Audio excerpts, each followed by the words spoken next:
The herbs.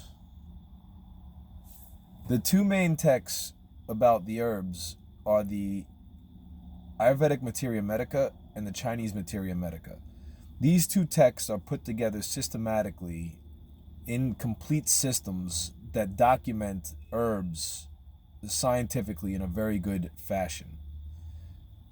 What makes this era different is that the transportation and shipping on a global level has given us the ability to have access to the herbs from every continent, whereas before it was limited and you could only get certain herbs that were in your geological area, your geographic area, or you could get herbs that were shipped to you from a certain area, but never before could you get every herb on the continent that's known. So if you're getting herbs, really the essential herbs to get are the tonifying adaptogen herbs. I call them royal tonifying herbs.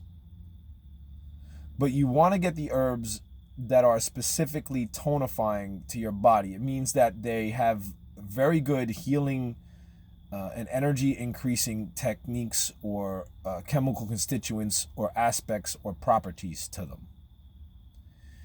Now, the females and the males, if you're practicing royal tonifying herbalism, should be taking the herbs opposite each other. So there are herbs that are better, that give you masculine qualities, and there are herbs that give you feminine qualities. There are herbs that produce more estrogen, and there are herbs that have steroidals that produce more testosterone. So when you're getting into the herbs, if you're a female, you don't want to take too much of the masculine herbs, and if you're a male, you don't want to take too much of the feminine herbs. So really, the male and the female take the same herbs, but just in reverse as to the female and the male type of herbs. So for females, Dankai, Shatvari, and Dendrobium are extremely good to start with as a base. And then for males, ashwagandha, American ginseng, and let's say Moria poema are three herbs that are really good to start with as a base. Now, right now, I have at least 80 herbs that you can have in your herb set for your teas or for your drinks, your sport drinks. You can get it in powder. You can put it in your juice, in your, your smoothies. You can put it in your tea. Now, the reason why I'm hesitant to go above 80 is you need more than just drinking the same 3 teas every day because your body will get used to it. But 80 is like a 2-month rotation. So really, if you go more than 80, it's almost a bit much to have more than 80 of the herbs. But if you have these 80 herbs and you take them, then they have extremely good health benefits. And if you don't want to get sick, if you take these herbs, your immune system is on steroids, literally. Gynostemma, American ginseng, ashwagandha, Moria poema, these have steroidal compounds in them, but they're natural steroids. So it's not like you're injecting yourself with steroids. These are healthy, natural steroids.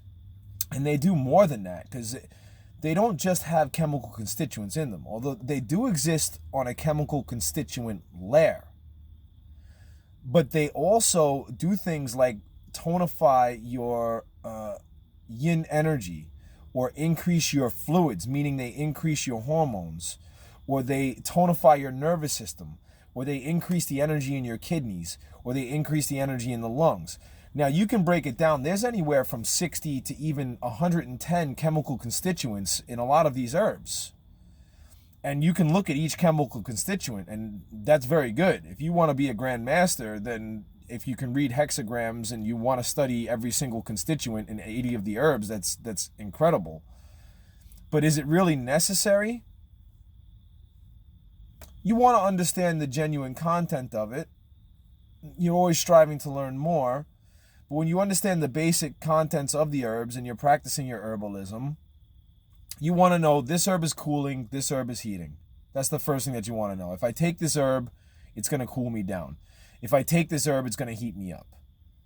The next thing you want to know is this herb is good for my kidneys, this herb is good for my lungs, this herb is good for, increasing my testosterone, this herb is good for my estrogen.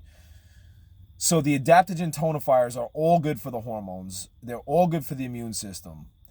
And the feminine ones produce more estrogen and the masculine ones produce more testosterone. Now you look at something like Shatvari. Now here it goes, do you understand how Chinese medicine and Ayurvedic medicine work? So in Western medicine, there is preventative medicine. So the reason why I know this is because my father died of a heart attack. So now I know that I have to be careful for a heart attack.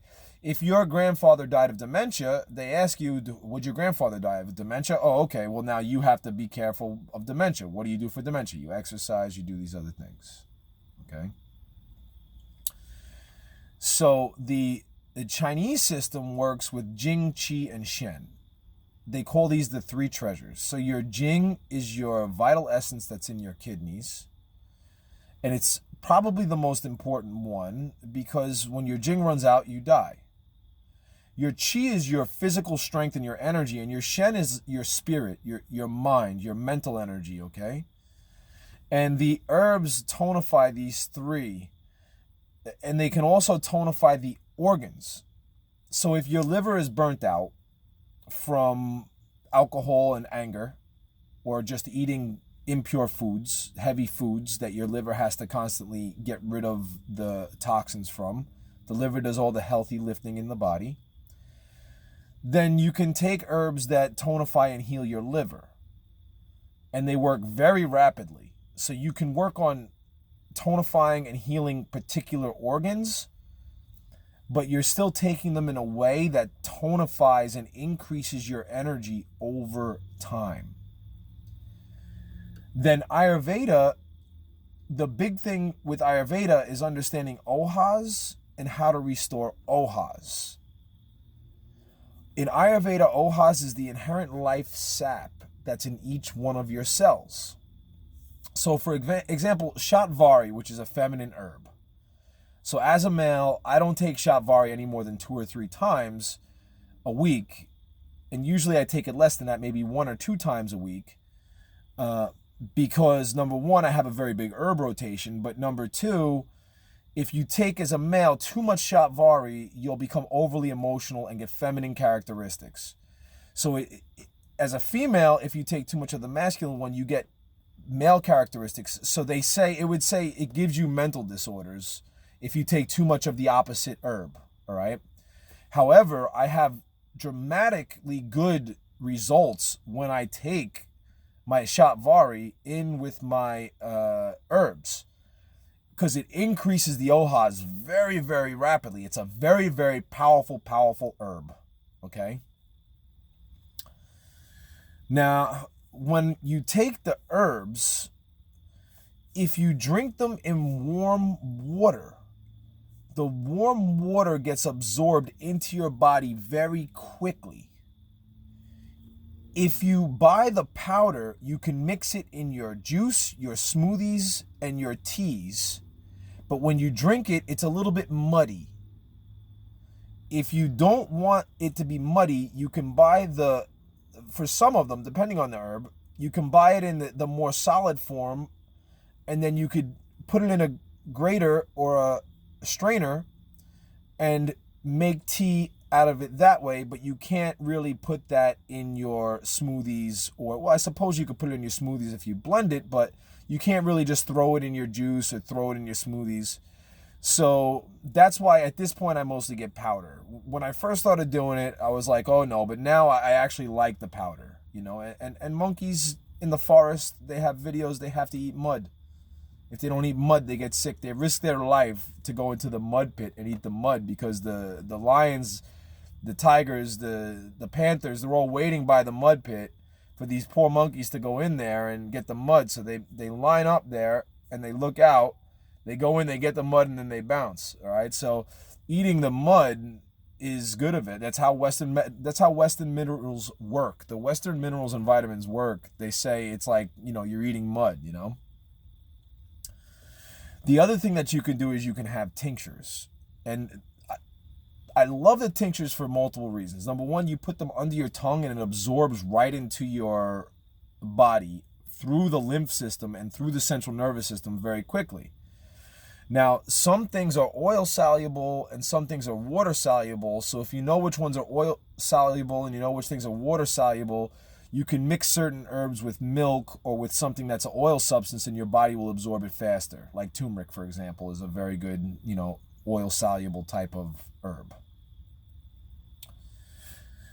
Then the other thing is what time of day are you drinking it? If you're taking it at night, then you don't want to have a big cup of tea at night because you'll be up urinating. And also, some of the adaptogen tonifiers are emulsants or make you go to the bathroom, so you don't want to take those at night either. Like Go-To Cola is a great herb, but it makes you go to the bathroom. So now here's the other thing.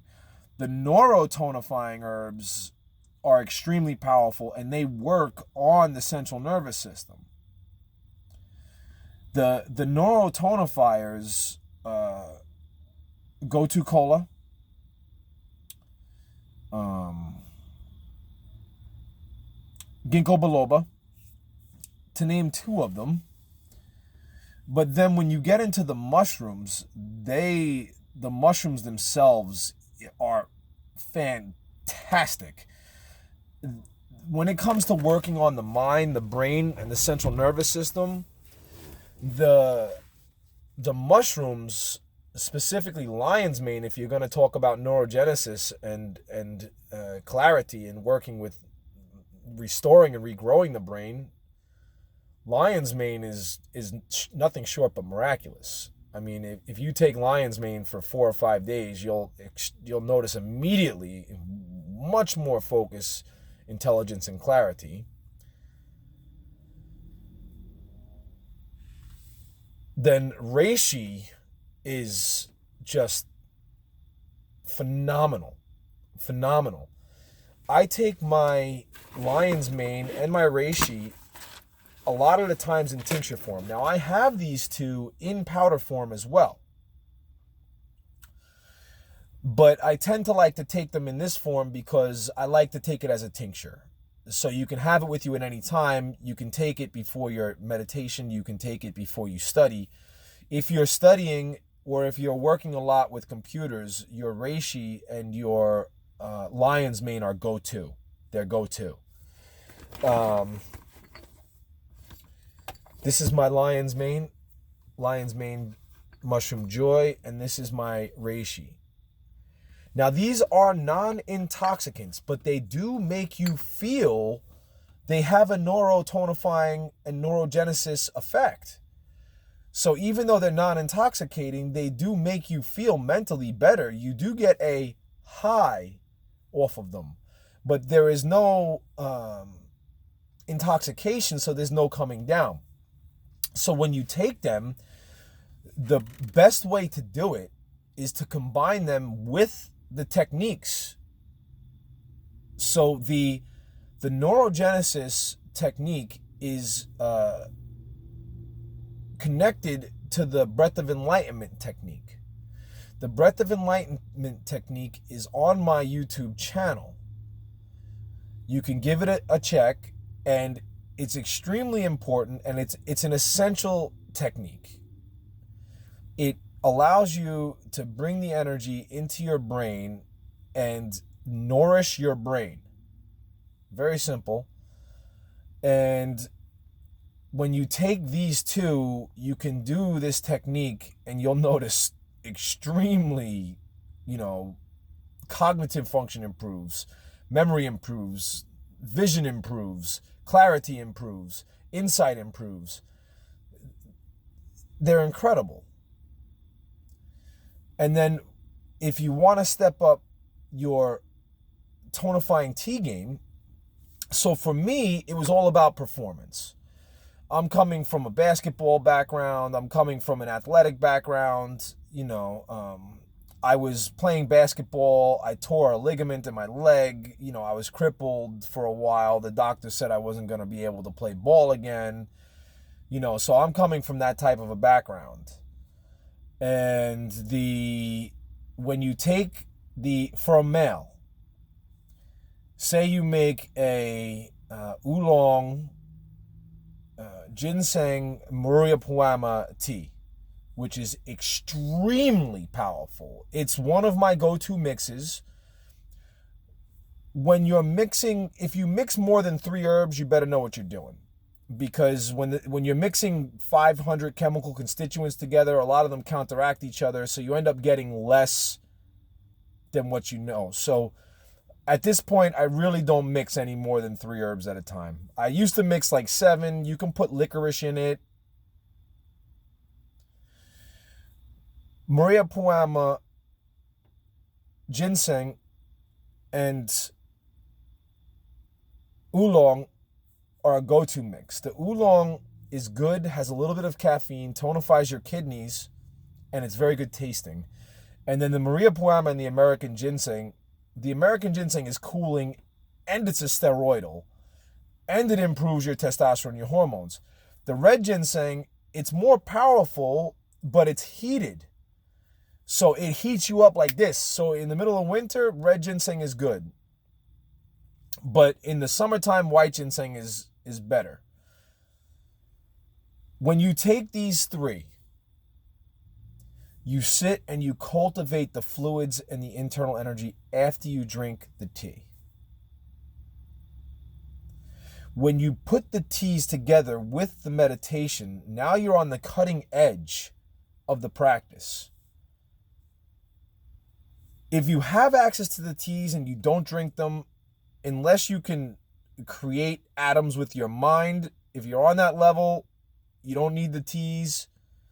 But I highly suggest that you drink the teas. It's unintelligent not to drink the teas.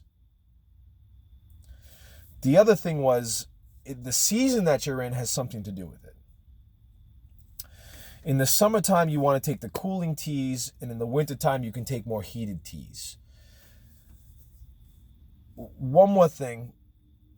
During the 7 days, this is preventative medicine.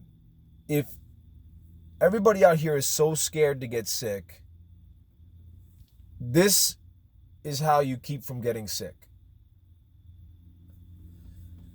During the 8 days of season change is when you're most likely to get sick, because the change of the seasons changes the homeostasis within your body.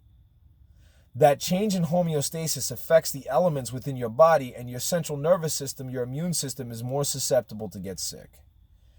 So during each 8 days of season change, there is a specific herb that you can take, and your odds of getting sick go way down. From summer to fall, it's ashwagandha. From fall to winter, it's red ginseng. From winter to spring, it's ashwagandha. You can also take red ginseng there. Then from spring to summer, it's white ginseng. And you take them during the 8 days of the season change, and your odds of getting sick go way down. Now, if you've gotten sick during the last 8 days of season change, your odds of getting sick during the next 8 days of season change go way up. So that means you want to double up on your herbs during that time. You can take American ginseng and ashwagandha and red ginseng for 2, 3, 4, 7 days straight is a bit much, but you can. Red ginseng is really going to heat you up really quickly. So for me, if I take red ginseng 2 days in a row, that's hardcore. If I take red ginseng 3 days in a row, I'm getting dramatic. It's a real important reason why I'm going to do that. But I would never take it 4 days. I've taken it 4 days in a row, and it completely dries you out. If it dries you out, if you get dehydrated, then the herbs age you faster. So you want to make sure that you're hydrating as much as possible. And when you heat up, it dehydrates you.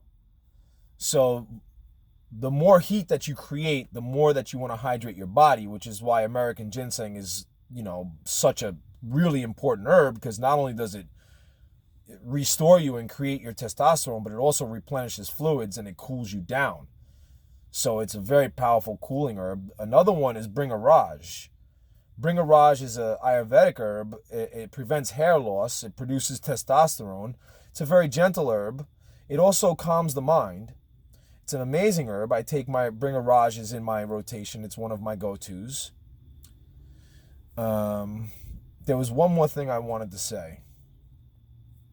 Oh, another thing that you should know is that in Chinese medicine they say that you have this point and this point in the neck. So there are acupressure points or chakras here. There's both. The acupressure points and the chakras are connected. 114 chakras, you've all seen the chart with the acupressure points. So during the 8 days of season change, there are what they call evil winds. So during these days, you want to make sure that you cover the back of the neck and the top of the head. Because if wind gets into these points, it will make you sick. I hope this helps. If you have any questions or comments, please leave them below. Please be sure to like and share my videos. This wisdom is how we can battle this ignorance. See, the Hippocratic Oath has hypocrite in it. Okay? Now, if a system becomes corrupt, if any system becomes corrupt, even if it's the most advanced system ever made, it's ineffective to the patients. So when the doctor should be more concerned with healing the patient than losing his license or lining his pockets. And when you're part of a group, if you get kicked out of the guild, you can't feed your family. So if you're in a position to where you got to feed your family and do something, or you can heal a patient and lose your license, and again, the word heal is subjective because there's mental states involved, and mental states are constantly changing. So unless you've completely reached Samprajna Samadhi and you're a fully enlightened being who's realized their soul and released themselves from all earthly attachments and remembered their past lives and overcome desire and craving, then, the word heal is a little bit, you know what I mean? But, the Hippocratic Oath means I'm going to take care of my patients no matter what the result. That's what it is from the doctors. Now, whether some of us are trying to save our own butt and our family and stay in our Mercedes, or if we just lack wisdom. So, if you lack wisdom, okay. But here's the wisdom.